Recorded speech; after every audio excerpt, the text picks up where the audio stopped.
최근에 거래처에 전화 왔는데 임원퇴직금 부분에 대해서 궁금한 거 제가 유튜브에도 올린 것 같은데 최근에 그 임원퇴직금을 이제 어 급여 이익이 많이 날 경우에 임원퇴직금 한도를 정관의 규정이 있어야 되고 정관의 주총에 위임하는 규정이 있어야 되겠죠.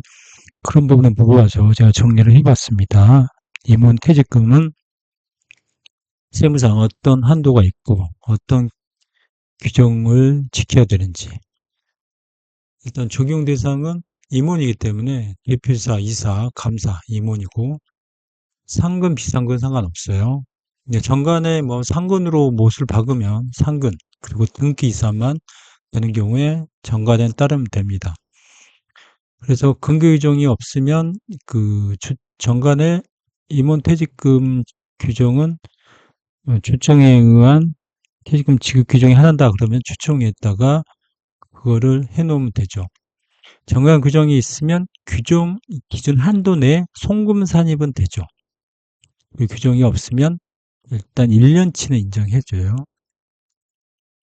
소득세법상 한도는 개정으로 퇴직소득 한도가 3배에서 2배로 축소됐죠. 20년 개정으로. 21년부터는 2배입니다. 최근 3년 평균급여를 기준으로 초과분은 퇴직소득이 아닌 근로소득으로 가세되죠. 그리고 법인세는 이제 송구불산이 가세소득으로 초과분이 근로소득 가세되고 원천시 응급 분리 분해 발생이죠. 정확한 명확한 근거 조항과 합리적 계산식 명문하고 추천 교류가 세대가 있어야 되죠.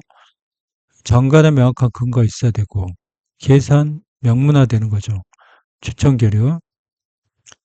법인세법 시행령 44조에 보면 임원에 지급한 퇴직급여는 정관 규정에 의하여 지급한 금액 한도 내 송금 산입하는데 정관 지급 규정이 없으면 기본적으로 그 근로기준법에 따르면 되겠죠. 정관과 별도 규정이 명확한 존재하며 규정이 없는 경우는 세법상 기준한도. 퇴직전 1년 1900에 12분의 1이 아니라 10분의 1이죠. 좀 크죠. 일반 근로자들은 12분의 1인데 그래서 만약에 1억인데 1억 5천을 지급했다. 규정이 없는데 그럼 5천은 송금 불산입을 하는 거죠. 그리고 급여가 되겠죠. 급여 소득세가 가세되겠죠. 송금 불산입되고 그리고 정관에 퇴직금 조항이 있냐. 계산 기준을 명시가 됐냐. 이게 2배냐 3배냐. 뭐 해정은 3배일 수도 있죠. 주총 겨루록이 보관되어 있냐. 이게 중요하죠. 소득세법 퇴직소득 한도인데 퇴직금 수령자 입장에서 세금 부담을 규율하고 있죠. 법인세법과 별도로 한도가 있어요. 그래서 퇴직소득은 근로소득하고 나누어서 가세되기 때문에 세율이 낮죠. 그래서 예전에는 3배에서 5배수도 했었어요. 근데 그 규정이 20년 1월 1일부터 없어서 현재는 2배수로 됩니다. 그래서 최근 3년 평균 급여의 10분의 1, 근정연수 2배까지 DB나 DC로 불입하면 되죠. 그 초과분은 퇴직소득이 아닌 근로소득으로 가세되고 기본적으로 퇴직소득이 연분 연속으로 일반 근로소득세율이 적용되기 때문에 싸죠. 자, 급여가 인상할 때 퇴직 직전 급여를 급격히 인상하여 퇴직금을 늘리는 경우 세부당국이 불합리한 조정으로 판단해요. 세무조정이 될 수 있죠. 급여가 500만 원인데 갑자기 1000만 원 올려서 2배수 해가지고 임원의 경우에 갑자기 퇴직금을 늘릴 수도 있는데 직원은 문제가 없어요. 최근 3개월 급여로. 법인세법 한도와 소득세법 한도 중 더 작은 금액 기준으로 퇴직금을 설계해야 세무상 리스크가 없다고 합니다. 이거는 뭐 퇴직금 계산인데 넘어갈게요. 중소기업 사례인데요. 일단 정관 미비하면 송금 불산입됩니다. 중소기업 제조업체 대표이사에게 퇴직금 2억을 지급했는데 임원 퇴직금 지급 규정이 존재하지 않아요. 회사는 가맹적으로 임원 퇴직 시 퇴직금을 지급해 왔으나 문서화된 근거가 없어요. 그럴 경우에 정관이 없으면 송금 불산입돼요. 그러나 일단은 정관 규정의 없으로 세법상 기본 한도식을 적용하죠. 그래서 9천만 원까지만 송금 인정이 되고 초과분 1억 천원 불산입 됩니다. 1억 천원 대표자에게 송금 불산입 상여가 되죠. 그래서 소득 처분이 되어서 개인소득세가 추가로 과세되죠. 그러니까 퇴직소득이 아니라 근로소득이 과세된다는 거죠. 법인세도 부담하고 개인소득은 퇴직소득이 아니라 근로소득세로 과세한다는 거죠. 그래서 이제는 정관 규정이 있으나 비율 가따로 일부 부임.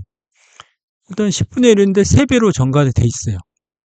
3배 된 거 가지고 뭐라 하지는 않겠죠. 3배 규정이 있으므로 일단은 법인세법은 송금사립이에요. 정관 규정이 상한선이 그 기준을 초과한 거면 정관과가 없는 것을 본다. 근데 심판원에서는 초과한 거는 송금사립 시키는 거죠. 이제 DB형의 경우에 이제 퇴직연금, 대표이사가 임원 전원에게 DB형 퇴직연금을 도입했어요. 정관에 임원 퇴직금 별도 퇴직연금 규정이 따른다 해놓고 주총 승인을 받았어요. 정관의 별도 규정, 퇴직연금 가입. 인류를 대표자로 포함한 전 임원의 동의를 기준이고 퇴직연금 수리 계산에 따른 2배, 3배수 이런 식으로 추천 결의 및 금융기관 개혁 체결이고 세무조사에 전액 송금 인정받았으며 퇴직연금 적립에 대한 송금사를 인정받아 세무 리스크가 전혀 없죠. DB형은 학점급여 방식이고 DC는 학점기여형이죠. 그래서 DC는 급여 지급한 거 똑같이 보고 DB는 회사에서 지급하는 거죠. 세무상 주요는 일단 정관에 있어야 되고 2배까지는 인정이 되고 뭐 3배 하더라도 정관에 있으면 인정이 되는 건데 그 초과된 부분은 상여로 가셔야 되겠죠. 그 다음에 최근 급여를 올리면 안 돼요. 그 다음에 주총 미결의하면 절차적 하자로 지급 근거 자체가 무효화될 수 있죠. 반드시 추천 기류가 있어야 돼요. 그 다음 의사력도 있으면 좋겠죠. 그렇게 배수 변경, 금액 확정 시에 반드시 결의가 필요하고 의사력. 임원 보수 한도도 있어야 돼요. 특정 임원만 주면 안 돼요. 그 특정 임원이 특수한 계좌의 경우는 더 문제가 있겠죠. 형평성 결의로 세무당이 전체 인정을 거부할 수 있죠.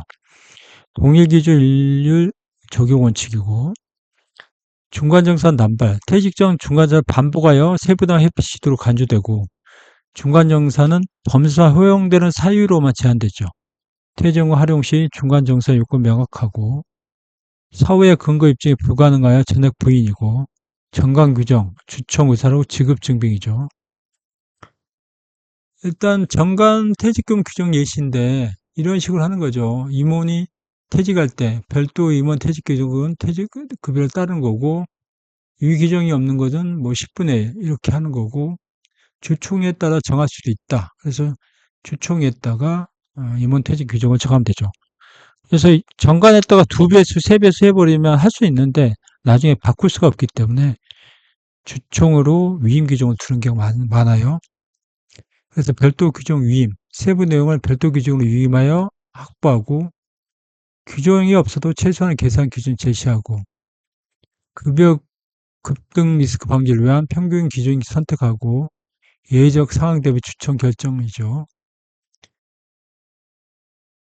정관에 위임하는 거죠. 그래서 뭐 10분의 1씩 근속 일수 이건 앞에다 설명을 드린 것 같아요. 주총 결의로 그 퇴직금을 감액하거나 증액할 수는 있어요.